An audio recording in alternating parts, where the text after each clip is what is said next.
Okay, now let's talk about the elements of your camera. This is a generic DSLR, digital single lens reflex camera. You'll see a lot of the elements of it in your bridge camera, even in your compact camera, but possibly not in your phone because you don't really have a viewfinder. You'll see it at the front of your phone. Now, with your camera, you have two parts of your camera. So you have your body and then you have your lens. So let's start with your lens and then we'll go on to the elements that make up your body of your camera. Okay, now, so inside the lens, when you look at the front of the lens, that's where it has all the elements that it uses to gather light. So it gathers light and then the light moves through the lens and it moves through to the zoom elements, and these elements control your zoom. So if you twist your lens left and right, you'll see it'll zoom in and it'll zoom out. Now, you can only do this if you have a zoom lens, because your prime lenses do not have the zoom elements in your lens, because your prime lens doesn't zoom.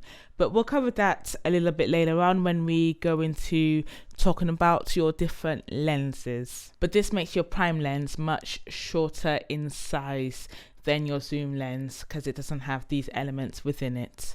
Now, one thing to say about the zoom and the focus elements in your lens.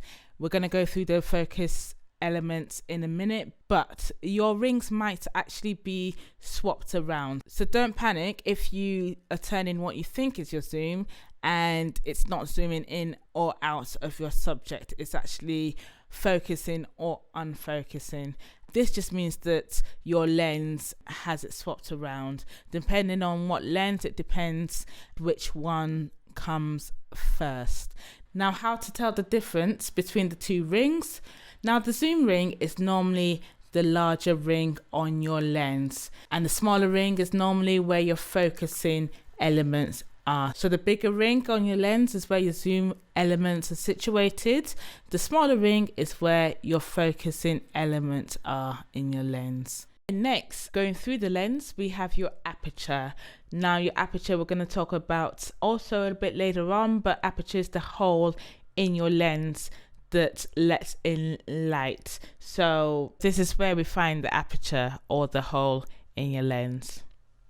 Okay, next, following the aperture elements, we have your focusing elements. So when you put your camera on manual focus, this is where it lets you change your focus, and it works the same way as your zoom elements work. So if you twist your focus ring, let's call it left and right, you'll see your picture focus and unfocus. And next you have your reflex and relay mirror, which reflects light up, but also once you press your shutter release to take your picture, what your reflex and relay mirror does, it moves up and out of the way for your picture to be taken. Now, as I just said, this is what gives the DSLR its name in terms of the reflex part in the DSLR. Okay, now let's keep on going. Next, you have your autofocus system. So when your camera is on autofocus, this is where it controls the focus. And then you have your shutter. And your shutter is controlled by your shutter speed, which we'll talk about that later in more depth. But basically, your shutter speed is how much time your shutter is left open for, exposing the digital sensor to the light coming in. And then it closes when the time has reached. Following on from the shutter, you have your color and infrared filter. And then you have your digital sensor at the back of your camera.